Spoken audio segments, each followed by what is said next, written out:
그 다음에 182번째 개송이 되겠습니다. 사람으로 태어나기 어렵고 죽을 사람 남은 목숨 보존하기 어려우며 바른 깨달음을 듣기도 어렵지만 깨달은 사람의 출현은 더욱 어려운 일이다.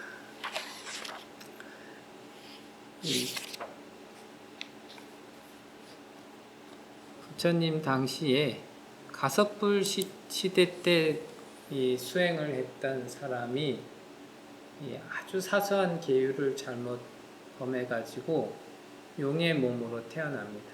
그런 다음에 이제 부처님께서 태어나시기를 간절히 기다리다가 그 부처님이 오시면 풀 수 있는 문제를 계속 가지고 사람들한테 얘기를 하다가 그 개송을 푸는 사람을 만나게 되고, 그래서 서가모니 부처님을 이렇게 뵙게 되는데, 부처님께 가서 법문을 듣고 이렇게 얘기를 하면서 자신의 이제 스토리를 부처님께 이렇게 말씀을 드리니까 부처님께서 이러한 개송으로서 용왕에게 이제 얘기를 하시죠. 이 얘기를 마친 다음에 그 용왕이 서가모니 부처님께 제가 언제가 되면은 다시 사람의 될 수 있겠습니까? 라고 묻게 됐을 때 서가모니 부처님께서 그 용왕에게 미륵 부처님께서 출현하시면 그때 사람이 될 수 있을 것이다, 이런 얘기를 하거든요. 가섭 부처님 시대 때부터 여러 부처님을 겹쳤는데도 아직 용의 몸으로서 받아야 될 과거가 끝나지 않아서 미륵 부처님이 올 때까지 기다려야 된다 하는 그런 얘기들을 하시면서 이제 이러한 얘기를 하셨다. 그래서 이 가섭 부처님 때부터 용의 몸을 거듭거듭 받아서 축생의 몸을 받은 지 너무나 오래된 사람이 부처님의 법문을 듣고 깊이 공감을 하면서도 축생의 몸이기 때문에 그 과위를 성취하지 못하고 그냥 그 용의 몸에서 계속적으로 들을 수밖에 없는 그러한 상황에서 이러한 얘기를 하신 거죠. 사람으로 태어나기가 참으로 어렵다. 42장경에도 나와 있는 그런 대목인데, 우리가 사람으로 태어나기 어렵다 하면 맹구어묵의 비유를 많이 들죠. 어떤 눈먼 거북이가 100년에 한 번씩 바다 위에 고개를 내미는데 그 가운데가 구멍이 난 판자가 바다 위를 떠다니고 있다. 그 눈먼 거북이가 100년에 한 번씩 고개를 딱 내밀었을 때 그 바다 위를 노니는 판자의 가운데 구멍에 고개를 탁 내밀게 되는 확률이 바로 중생이 사람의 몸을 받아서 태어날 수 있는 확률과 같다. 그런 얘기들을 이렇게 하죠.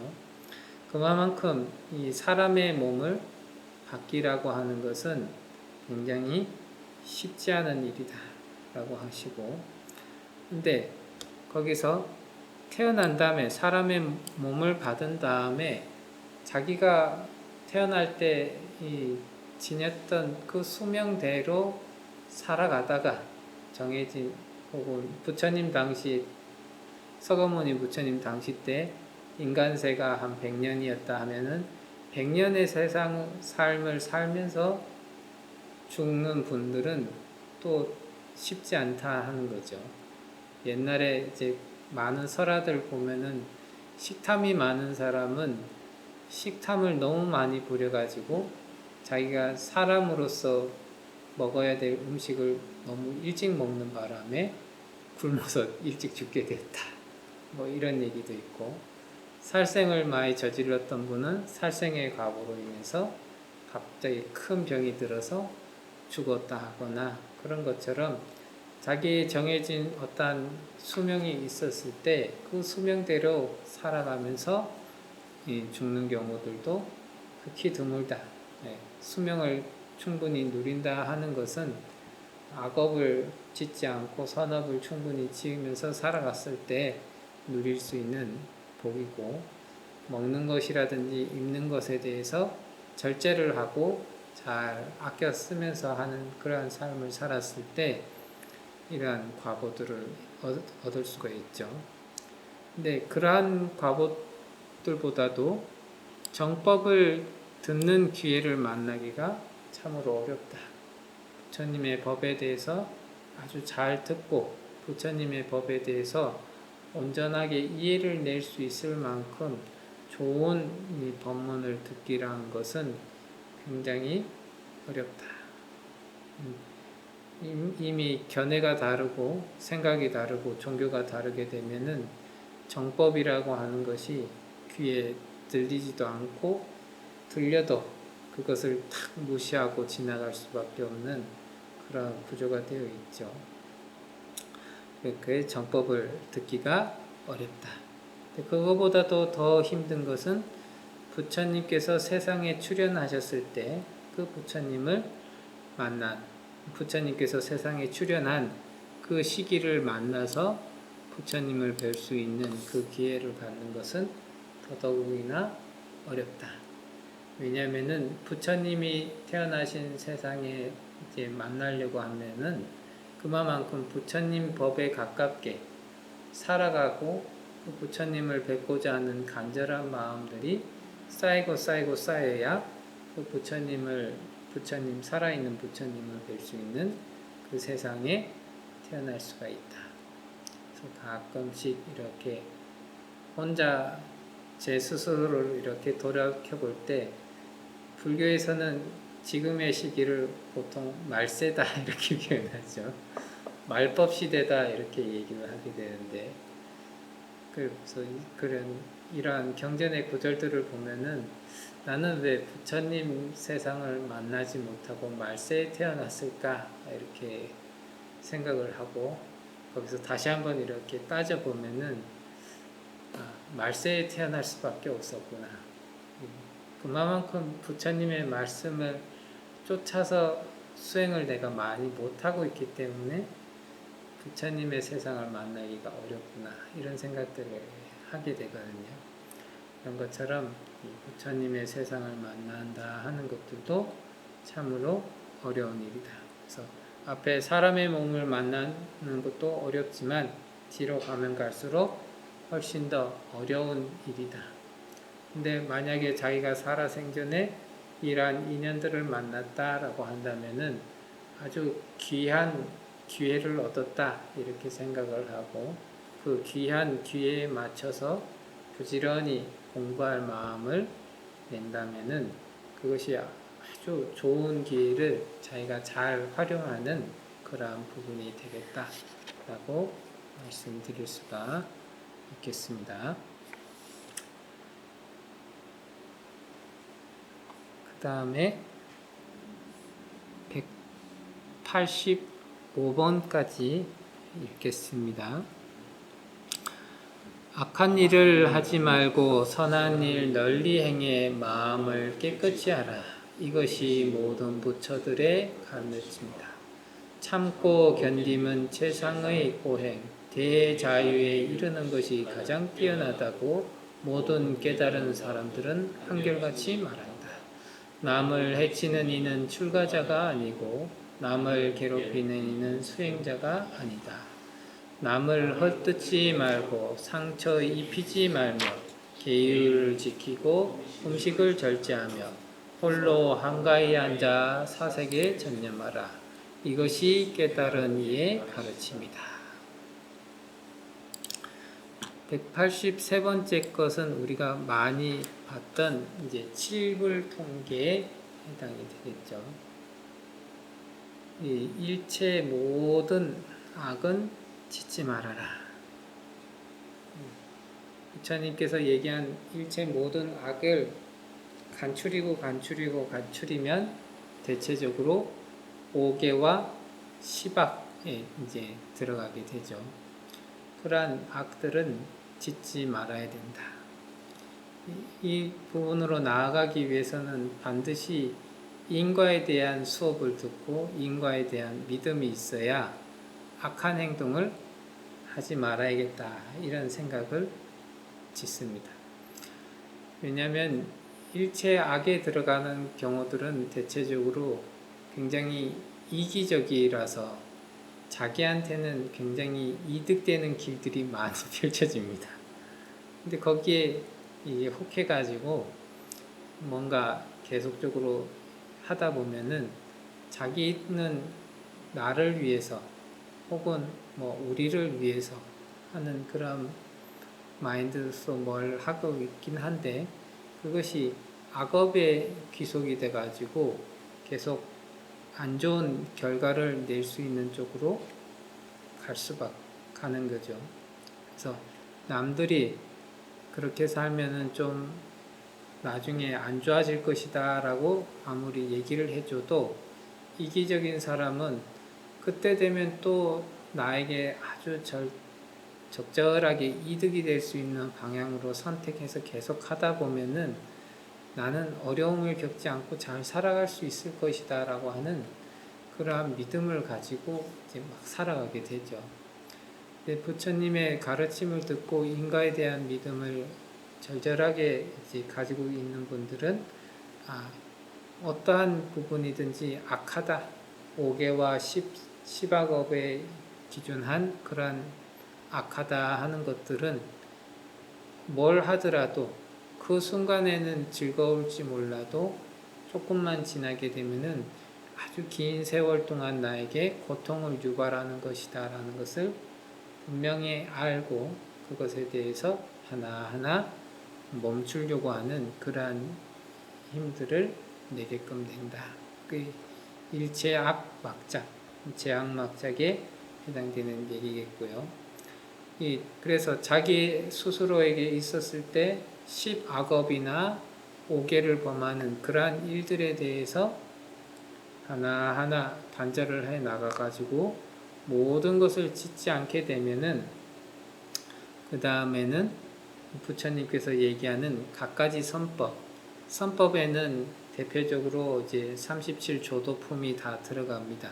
37조도품에는 우리가 많이 익숙한 8정도라든지 이런 것들이 다 들어가 있게 되죠. 그런 것들이나 혹은 갖가지 선정이나 갖가지 지혜의 실천들을 이 선법에서 응당하게 되고요. 그런 다음에 이 악을 행하지 않고 선을 행하고 이러한 부분에 대해서 자꾸 하다 보면은 그런 부분에서도 악한 행동을 하는데도 집착이 따르지만 선을 행하는 마음에도 집착이 따를 수가 있죠. 그런 부분에서 자기의 마음을 그 순간순간 좋은 행을 할 때마다 자기의 마음을 계속 청정하게 해가지고 그 어떠한 부분에도 집착하는 마음이 일어나지 않도록 자기의 마음을 아주 깨끗하게 잘 한다 하는 그런 것들이 바로 모든 부처님들이 다 가르치셨던 바이다 하는 거죠. 모든 부처님들은 열반, 그 다음에 인욕, 열반이 최고라고 하고요. 그 다음에 인욕이 최고의 고행이다 하는데 인욕이라고 하는 것이 가장 낮은 것으로서는 세상에서 욕되는 것을 참는 게 되겠고 그것이 이제 수순이 점점 일어나게 되면 그 금강경에서 이제 인욕선인일 때 겪게 되는 그런 팔 다리가 잘렸다 하더라도 거기서 남에게 대해서 전혀 성내는 마음을 내지 않게 되는 것은 법인이라고 하는 것, 자기가 아라고 하는 것이 없고 무아라는 것이 무아의 이치가 통달된 상태에서는 그러한 부분에서 자기를 해친다 하더라도 거기에 성내는 마음 없이 이렇게 지낼 수 있는 그러한 힘이 생기게 되죠. 그러한 인욕이 바로 최고의 고행이다. 어떠한 어려움이나 이런 것들을 있다 하더라도 그것을 잘 감당해내고 참고 견디는 것이 바로 최고의 고행이 되겠다. 그 다음에 이 한문으로는 해타와 내타가 되는데 해탈하고 하는 것은 육체적으로, 물질적으로 남에게 피해를 입히는 것을 해탈하고 하고요. 그 다음에 정신적으로서 남을 괴롭히는 것을 이제 뇌타라고 이제 얘기를 합니다. 그래서 정신적이든 물질적이든 간에 어떠한 방향이든지 남을 힘들게 하고 괴롭게 하는 쪽으로서 이 업을 쌓는 사람, 행동을 하고 실천하고 하는 사람들은 출가자라고 할 수도 없고 사문이라고 할 수도 없다 하는 거죠. 그래서 여기 이제 불비여 불해 이렇게 됐는데 비방하지도 않고 남을 해치지도 않고 그 다음에 자기 스스로 계율을 잘 지킨다, 엄정하게 지킨다 하는 것은 자기 스스로 부처님의 말씀하신 바에 기인해서 자신의 청정성을 꾸준히 유지하는 그러한 행동들이 되겠죠. 그러한 청정을 유지를 하면서 음식의 자기의 양을 알고 음식의 양을 스스로 잘 알아야 됩니다. 많이 먹으면 게을러집니다. 졸리고 배불러서 움직이기 어렵고 그래서 쉬어야 되고 그러면 이게 계속 게을러지는 방향 쪽으로 가고 음식이 적게 되면은 자기 스스로 에너지가 부족하다 그래서 불안하게 되고 신경이 날카로워지게 되고 그래서 성질이 자꾸 나는 쪽으로 이게 방향이 틀어지게 되는 거죠. 그래서 그 몸은 유지가 되고 그 다음에 나태해지거나 혹은 들뜨거나 하는 형태가 되지 않도록 자기에게 가장 알맞는 그만큼의 음식의 양을 조절할 줄 알아야 된다. 그 다음에 한적한 곳에 앉아라 하죠. 이 한적한 곳이라고 하는데 이제 두 가지가 있습니다. 정말로 세상에 인연을 끊어서 한적한 장소가 있고요. 그 다음에 자기 마음이 이미 세속의 업에 완전히 끄달리지 않아서 한적한 상태에 놓일 수가 있습니다. 어떤 것이든지 간에 한적한 장소에 놓일 줄 알아야 된다. 그 이제 어떤 분이 어떠한 장소에 있으면은 특정한 장소에만 가면은 스트레스가 너무나 많이 받는다라고 하면은 대체적으로 사람들이 선택하는 방법은 그 자리에서 살짝 떠나는 거거든요. 근데 자기의 마음이 얼마만큼 괴로우냐에 따라서 떠나는 거리가 자꾸 늘어납니다. 그래서 경주 쪽이 싫다 그러면 경주를 벗어나서 울산이나 대구 쪽으로 가고, 근데 경주가 너무 싫다 그러면 서울까지 가야 되고요. 근데 경주가 싫은데 이 한국 땅이 싫다 그러면 해외를 나가게 되죠. 그만큼 이제 어떠한 부분은 멀리 가게 되어 있는데, 이 부처님께서는 이 지혜로운 그 수행을 하는 사람이라고 한다면은 그 뭔가 싫고 이런 것도 있겠지만서도 분명하게 이러한 삶이라고 하는 것이 매우 나에게 고통을 가져다 주고 해탈을 하는데 전혀 도움이 되지 않는다라고 생각하고 이제 떠나가게 되는데, 그러한 떠나가기 직전에 그 유혹을 견딜 수 없는 사람이라면은 그 유혹을 좀 덜 겪을 수 있는 환경 쪽으로 이렇게 자꾸 옮겨가는 거죠. 첫 번째 스텝이라고 하는 것은. 그런 다음에 그 부분에 거기서 안전하게 자기의 심량이라든지 능력을 쫙 키워가지고 다시 그러한 유혹되는 상황을 만나도 거기에 크게 끌려가지 않은 그런 이제 힘을 딱 갖게 되면은 그때부터는 이미 마음이 완전히 멀어진 상태가 돼서 그것이 가깝게 있든 없든지 간에 거기에 끌려가지 않게 되는 그런 상태가 놓이게 되는데, 그 전까지는 이러한 한적한 곳에 머물 필요가 있겠다. 한적한 곳에서 이 증상정이라고 하는데, 증상이라고 하는 것은 뛰어나다 하는 의미도 있고요.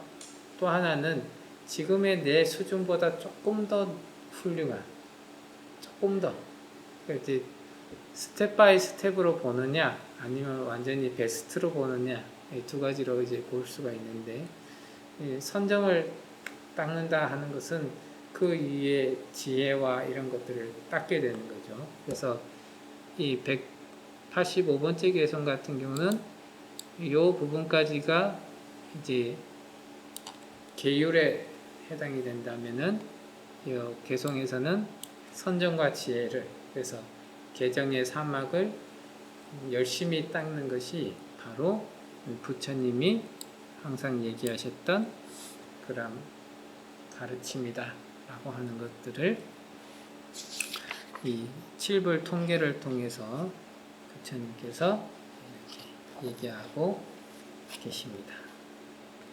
오늘은 여기까지 하겠습니다.